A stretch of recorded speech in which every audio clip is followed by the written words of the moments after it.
Večný návrat toho istého je filozofická myšlienka, podľa ktorej sa celok sveta v nekonečnom čase večne opakuje. Zmieňuje sa o nej už antický filozof Herakleitos, avšak najviac túto predstavu rozšíril až nemecký filozof a filológ Friedrich Nietzsche. Táto myšlienka zo svojej podstaty odporuje kresťanstvu. Svet a bytie ako také v jej ponímaní nemá začiatok ani koniec a nedosahuje sa žiadny cieľ. Žiadna alfa, žiadna omega, žiadna spása. Prečo si ale niečo také myslieť? A prečo je to tá najstrašidelnejšia myšlienka vo filozofii?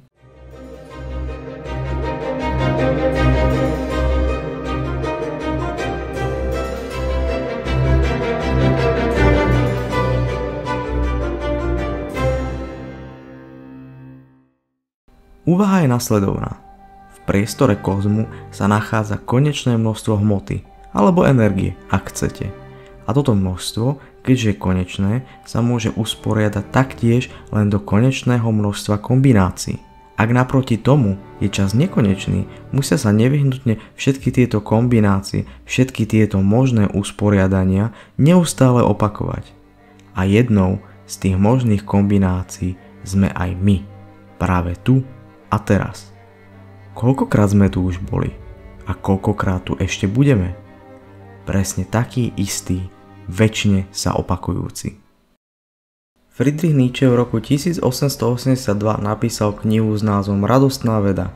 V nej sa prvýkrát objavuje myšlienka večného návratu. V aforizme 341 pod názvom Najväčšia záťaž nám ju farbisto predstavuje ústami démona. Čo keby sa jedného dňa alebo jednej noci vkrádol do tvojej najosamelejšej samoty nejaký démon a povedal ti: tento život, tak ako ho žiješ, ako si ho žil, budeš musieť žiť ešte raz a ešte nespočetne krát. A nebude v ňom nič nové. Naopak, musí sa ti navrácať každá bolesť a každá rozkoš a každý nápad a povzdych a všetko, čo bolo v tvojom živote nevýslovne malé i veľké, v rovnakom poradí a následnosti. A taktiež tento pavúk, tento mesačný svit medzi stromami, tento okamžik, ja sám. Večné presýpacie hodiny bytia sa stále znovu obracajú a ty s nimi, zrnko prachu. Nevrhol by si sa k zemi, neškrípal zubami a nepreklínal démona, ktorý by takto k tebe hovoril?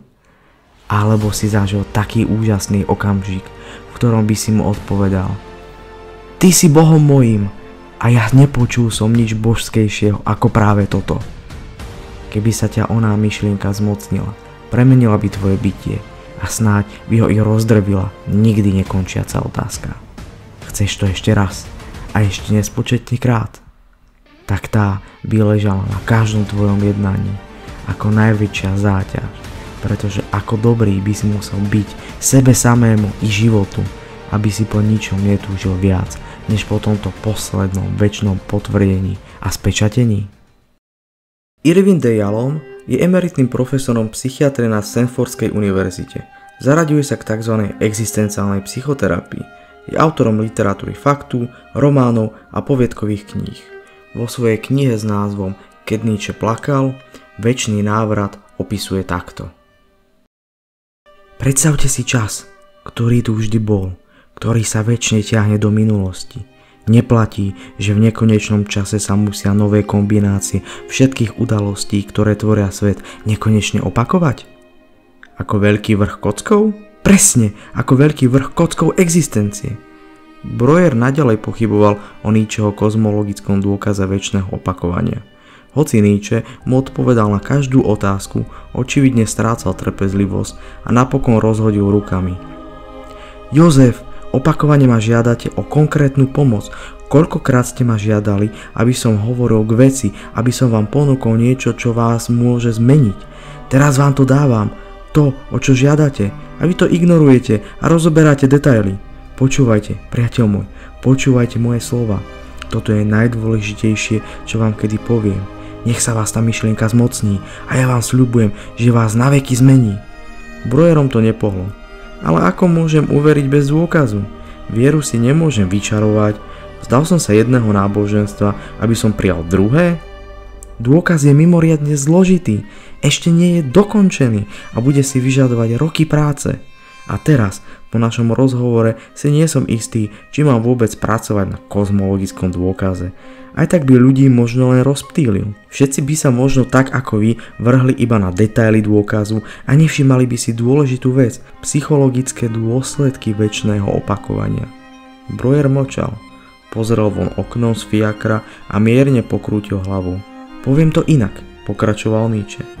Nepripustíte, že večné opakovanie je pravdepodobné? Nie, počkaj, nepotrebujem ani to. Povedzme, že je možné, alebo by mohlo byť možné. To postačí.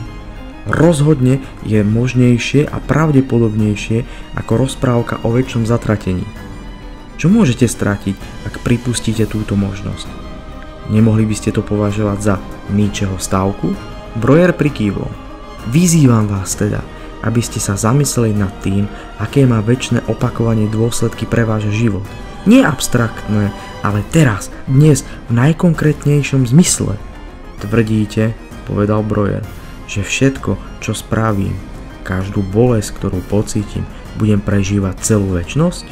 Áno, večné opakovanie znamená, že vždy, keď sa rozhodnete, čo urobíte, musíte byť ochotní rozhodnúť sa tak pre celú večnosť. To isté platí pre to, čo neurobíte, pre každú mŕtvú myšlienku, pre každé rozhodnutie, ktorému ste sa vyhli.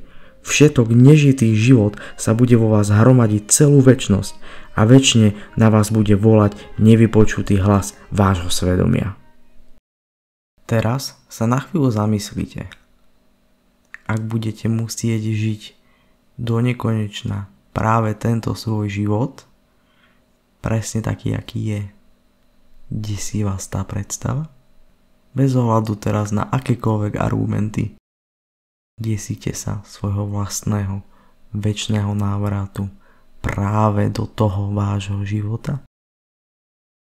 Ak sa vám video páčilo, budem rád za koment, like, zdieľanie a teda zatiaľ sa majte.